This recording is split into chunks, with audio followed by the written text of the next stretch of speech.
Disappointing Turtle. I'm Creed. I'm having a few issues today, so I'm off camera. Instead, I'm gonna put this nicely placed sticker in the corner so that you don't forget what I look like. And I just have to say that this video is sponsored by the Amazon App Store UK. Right, so today what I would like to do is to talk to you guys about troop formation and troop setup. We're gonna go back to basics a little bit here because what I really want to do is start helping some of the new players to set their accounts up ready for when they're big players. Most of you big guys have got it down at the moment, so you know what's going on. So let's go into our estate. Now, I just want to start by saying that basically when you first start up your account, one of the very that you're going to open up is your guards, and the guards are really, really important on how you want to start building up your main march. And essentially, probably what you'll get is maybe a blue one and a green one, and then after a couple of hours you'll get a purple one. You won't be able to appoint them at first, but you will be able to start building them up, and the way that you need to do that is by following the tasks that the game gives you on the main quests. As you can see, I've completed all of mine because I'm a good girl. But essentially what it will do is encourage you to do two things. It will encourage you to build up your XP for your guards by hitting threats, which will also give you guard recruitments as well. But it will also encourage you to build troops.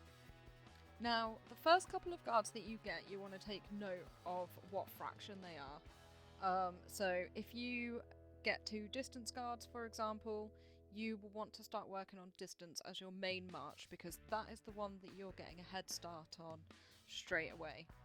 If you get cavalry, again, it's the same. You want to start concentrating on cav as your main march. I wouldn't advise having an infantry main march, but as we're going to go into, infantry is still really important, so don't completely disregard it, but just try and concentrate most of your efforts on either distance or cavalry. So the second thing that you'll get that's also really, really important to building up your march is your airship. Instantly you'll be able to open it up when you first set up your game, and you'll be able to start putting on the elements and putting in all of these sort of little bits and bobs as well, and upgrading. And this is really, really important because these are all troop defences. So we've got troop health, troop attack, and troop defense, but more importantly you've got your march cap as well. And march cap is really, really important to building up your troop formation and your main march, because obviously the more troops you have, the stronger you're going to be, and the more power that you will have as well. So that is the first 3 things that the game gives you for you to work on to start building your perfect main march, your biggest stat march, if you like. So just say that actually this is a perfect example. I just disregard what I said a moment ago. So when I first started playing, it obviously wasn't set up like this, so a lot of my guards are sort of maxed out when they don't really need to be anymore. But essentially if you look here, my 2 infantry are actually my 2 best guards, and they're both very, very good. So I have incorporated those into my march, but I will explain why in a moment. So at the moment I am working on my 2 distance guards here. So I've got Prince of Araba and I've got Morpin, and sometimes I will use Araba and Buck as well, because Buck has, just find him, they have made him look absolutely ridiculous. God, why did you do this? Please have a word with yourselves. Poor bloody bloke. But if you look at Buck, he's got these really, really good damage rates. So depending on what you're going for, whether you're attacking or defending, he's actually quite an effective guard to have, even though he is a purple. But Morpin is obviously more of a heavy hitter, and you get the extra March Cap boosts with the S guards, rather than your A guards. That wasn't the right one. That was Blanchett. There we go. There he is. I keep forgetting how dodgy he looks, and I don't know how I can, really. So, I'm working on getting these ones up. So you can see that I've done the skills down here, and I'm still working on XP at the moment. You just seriously have to just grind threats. I mean, I've just used a buttload, and it's, you know, barely even made a dent in it, and that does seem to be the way. I know a lot of people are upset with drop rates, but I would like to point out that this account that I'm on now is pretty much a completely free play account, and, you know, my guards are alright. I don't really need to worry. If you're wondering why I have all of these maxed out other than the Buckingham when I don't use them, it's because when I did this, I didn't have all of these gold guards. So essentially what you have to do is you have to just use what's available to you at the time until you start getting these better S guards with the March Cap boosts and all of that sort of stuff. Then you can start concentrating on these ones. Guns of Glory at the moment are discussing whether to bring out a star reset. I know a lot of people are dubious about this because they're not sure whether it would actually help them or not, but I just want to highlight why it would. So if I go back up here, obviously, like I said, and this will go for most old account users rather than new account users, but it will also benefit new account users for the same reason that I say. So my inventory and my distance here are my better guards, not by much, but that's because for some reason I seem to be getting the cards kind of even Stevens rather than here, there and everywhere. But I would really love to be using my Van Helsing, but he's just a bit of a sorry state. I've opened up all the skills here, and again, so this is why I think that the star reset would be really good. If we have a look at my Inairs, I still don't have some of these open, and I've got my purples here that obviously I can use, and actually I will. So we'll go 6 of those. We're going to unlock that. Now, if I can get back all of these stars, it will give me back all of those cards, and what I'll actually be able to do is to go through and unlock all of these. So, you know, you need a +3 on there, but I need these S cards. I don't want to be using those at the moment, so I can't open this up. 8 of these. So if I had all of those cards, then I could actually invest them back in to my S cards, which means that they're not just going to waste. Because at the moment, I'm not using these purple cards, with the exception of Buckingham. And so they're just literally going to waste. We've got 5-star cards here with, you know, level 20, because I don't need them. So it would be nice to have those and be able to invest them back into the account to open up these skills, which would make my main march a lot bloody stronger, which is what we're going for, isn't it? We're trying to build the biggest, bestest marchers. So once you've got your guards and you start working on your guards, even if you've got 1-star blues or 1-star greens, you just want to get them up to their maximum. And once you open up a point, because you don't get that straight off the bat, what you'll want to do is actually go through and actually have a look. So here we are, I've got a 5-star.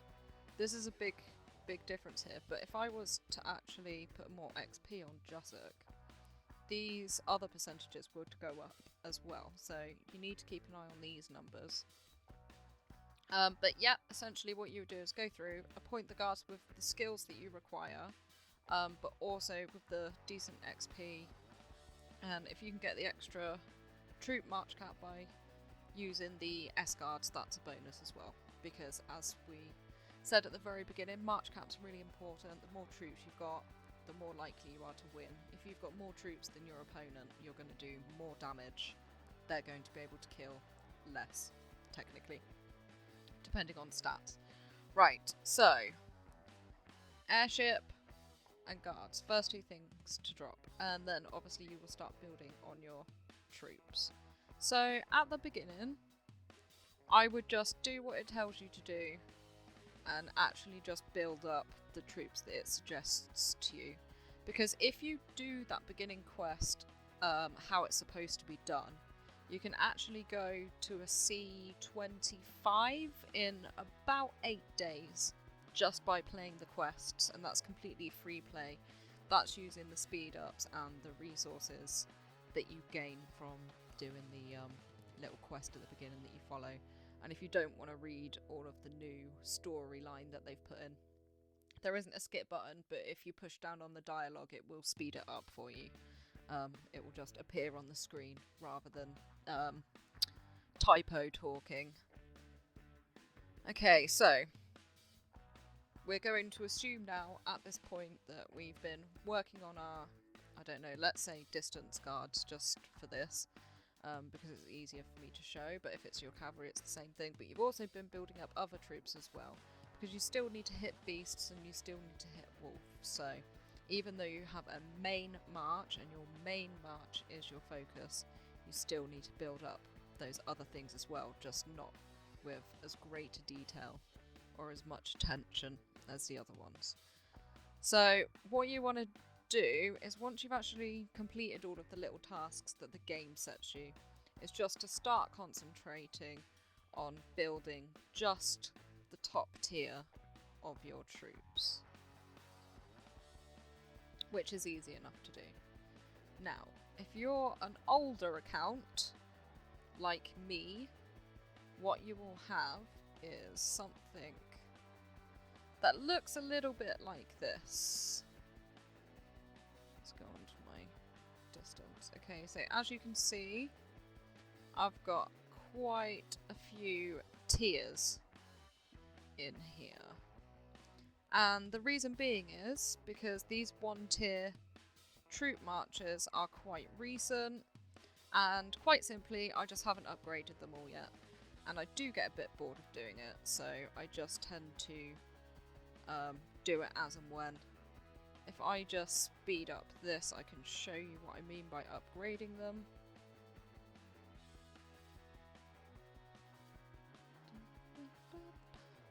So, go down the... Oh, there we go, 10k of them. I'm gonna put that up to maximum. So, did you see that I just clicked on there and then I clicked the arrow up and then just whizzed it across so that I can do the full capacity that my military tents allow me to do, and that will upgrade them and turn them into T4s, and then you continue doing that essentially until they're all there.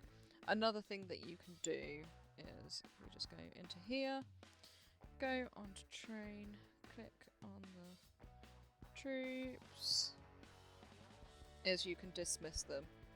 So you don't have to upgrade them all, you can get rid of them, but you don't get anything back for it. Although upgrading is much more time consuming, I kind of think, well, I took the time to build the troops in the first place, so a little bit more time isn't going to do any harm. Okay, so that is what yours will look like if you are an older account, or would have looked like. I'm sure lots of you have fixed yours by now. If you're a newer account, it will look something a little bit like that, but you will have all mixed tiers all in together, because when you first start out and you're hitting threats, you need to send everything, because you just don't have enough troops to make up the power. But as you start to get more and more troops, what you want to do is just start separating them out. So what you will then have is an infantry march, a distance march, and a cavalry march. I also have a march for wolf.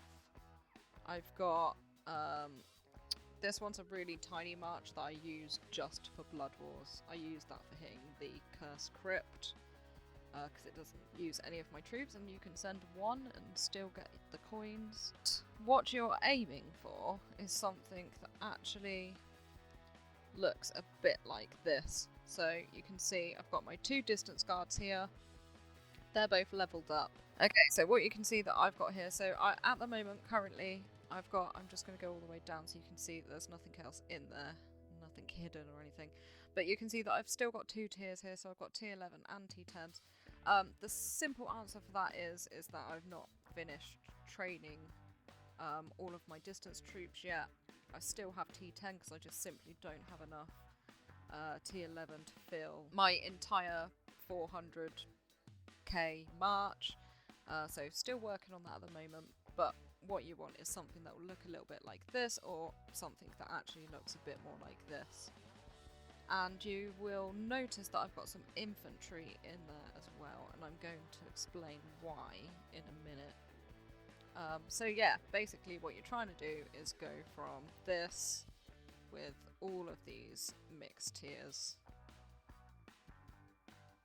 to go into something that is a lot more neater and manageable. And I just want to explain that the reason why you don't want those smaller tiers in there is that they can actually damage your overall hit of your march. They are not as strong as the top tier troops. So at this point we just want to be sending top tier troops. Worst case scenario, maybe top 2 tiers, because it does actually cater for that in the war books, which we're going to have a little look at as well. So we've got the troops, we've got the airship, and then basically when you first start your account, little bits of equipment will start dropping, and it is kind of a make-do situation, because you really are building up every tiny little thing. But if you take part in events, then you'll get the books, the scrolls, the gems, the equipment. You will get everything that you need to start building on stats, so we're not going to focus on that right this second, because although yes, you do need to have good stats for your march, but you need your troop and march foundation first before you start pushing stuff. So the next thing that will come available to you will be the Hall of War, which you'll be able to put in, and this is where you get your war books from. And these all changed quite recently. They changed a few things around, they changed a bit of wording and some stuff. Yeah, they generally did a little bit of a number, but if you actually just have a look, I'm going to go on to these at the moment. Basically, all the odd troops and all the even troops now have the same benefit. So it's entirely up to you if you want to use a 1-tier march or a 2-tier march. I would advise on just using a 1-tier march, because again, having a lower tier in there can actually affect all of the damage of your entire march. So what we want the warbooks to do is to bolster individual troop types. So as you can see, I have got a cavalry march, but it is not my main march at the moment, so it's not my main focus at the moment. My main march at the moment is distance. So I've come onto here and I've had a look, and really what you want to build up a really, really good march is to have Relentless Assault, or whatever your equivalent is, essentially the top tier troop one maxed. You'll want Iron Will maxed and Cannons of Devastation maxed. And although these first two are related to all distance type, and you don't have all distance type, that's still going to obviously apply to the one that you are. So just basically disregard the fact that it's for all troops, because you're not using all troops, but just know that if you're just starting out and your strongest tier is a tier 3, and for whatever reason you start building war books, I'm not sure you even have them open at that point, but just as an example, then you know that these top 2 here still apply to those as well, not just to big hitters. This is the way that I would go anyway. So whatever your top tier troop is, you want to max that out. You want to max out Iron Will, and you want to max out Cannons of Devastation.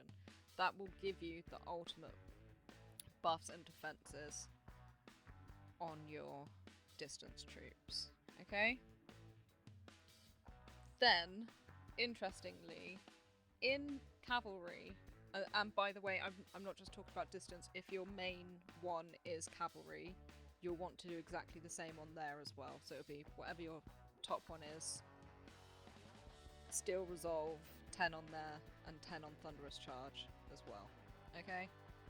And then if you actually have a look at these, there's nothing in here about health. It's all damage and defense stats. The only ones that actually have any health stats are the infantry. So these are, if you like, your buffers. But again, you need to stick to top tier.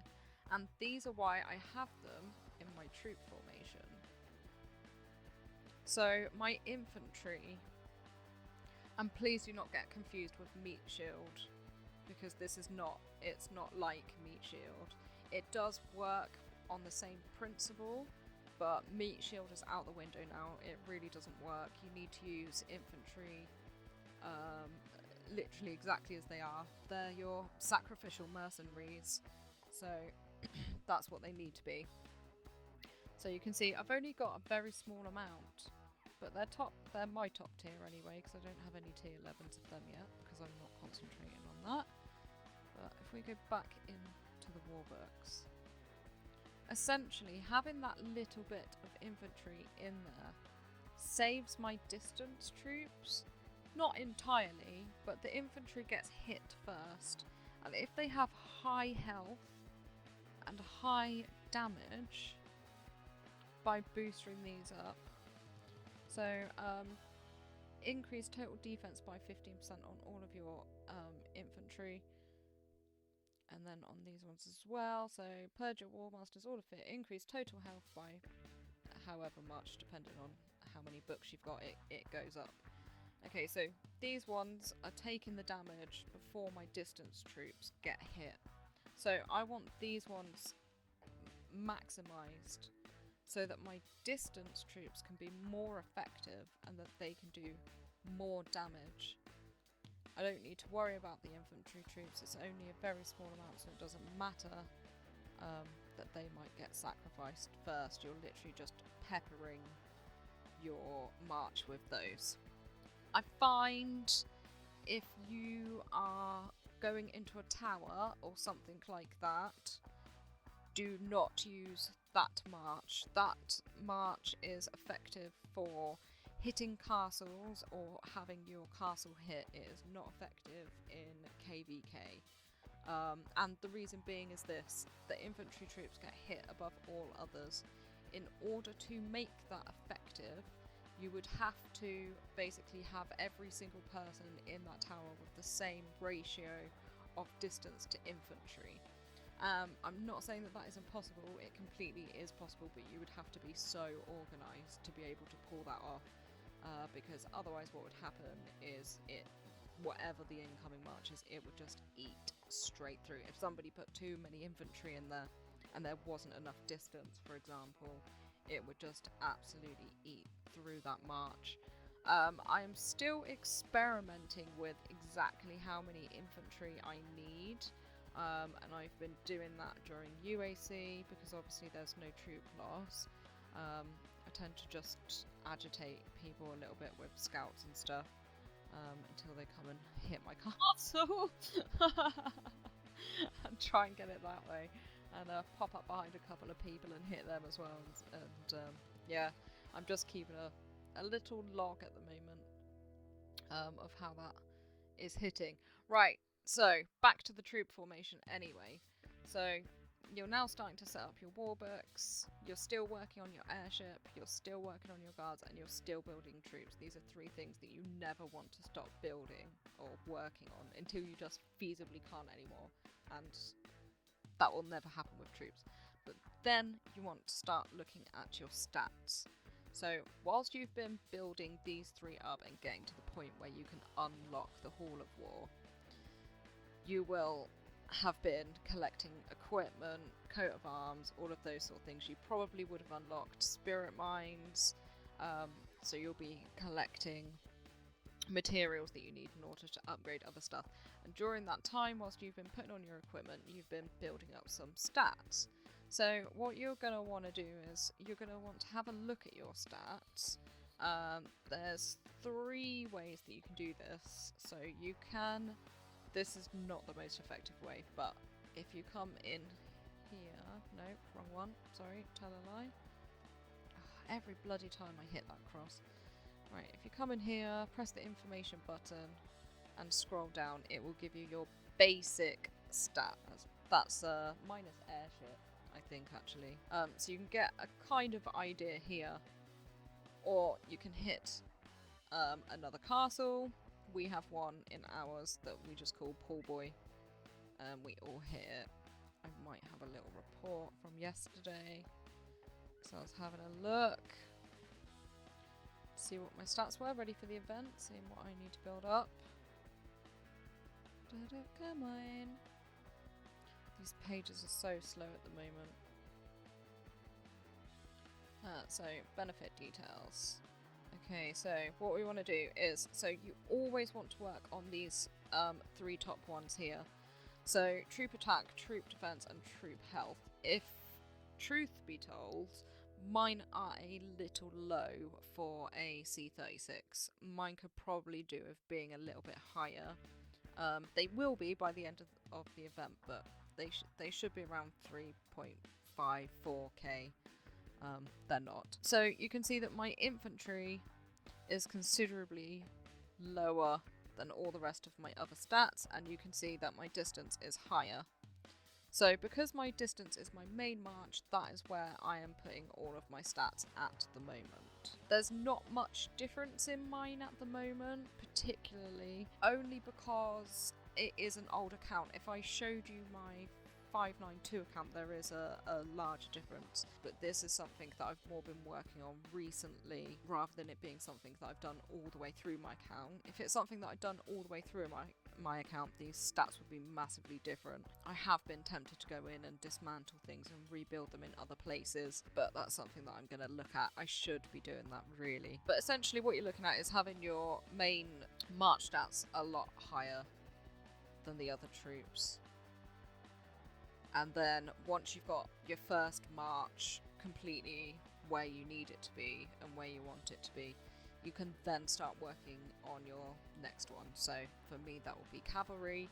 I can start building that up, start building the war books up on there, because I don't know if you saw, but I've taken them all off of my cavalry. These used to be pretty even across the board before, but they're not anymore.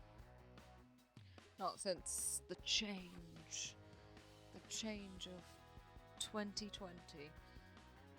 So yeah, once I have basically maxed out my distance on warbooks, I will start putting them onto cavalry, and at that point is when I can start building up my cavalry march, but not until that point.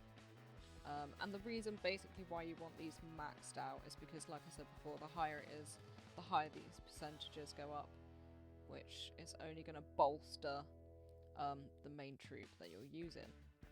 And obviously, I don't know if I said earlier, but I'm presuming that everybody knows by now that you need to match your guards to your troops as well. So I think I did kind of make it clear without actually verbalizing it, I guess. But you know, infantry guards, infantry troops, distance guards, distance troops, cav guards, cav troops. The only exception to this is if you want to put the infantry in, like what I've done, just to give yourself a little buffer, so that your infantry is taking a lot more damage than whatever the main troop is that you're using in there. And just remember to keep it to top tiers as well. I think that might be it. I'm not sure. So, airship, yep. Guards, yep. I will go over guards a little bit more in depth in my next video. I just didn't really want them to be the main focus on this. I just want to help people to build up marches. Doing KVK over the weekend and having a look in people's towers was very interesting, because there's still a lot of people using mixed marches and all kinds of different tier troops, and I know a lot of people are stubborn and they just don't want to change, but these marches are just not effective anymore. And if you want to be fighting at your full capability, then you're going to have to start tailoring some stuff and switching some stuff around. And for those of you that are just starting out, this is a good benchmark for you guys, because you might not even have those war books open up yet, so you're not quite sure what's going to come. So this gives you a little insight into the future of what you need to be building towards, and so that you can concentrate a little bit better and maybe get a little bit of a head start. Who knows? Right, thank you very much for watching, guys. You all take care. Have a lovely, lovely day.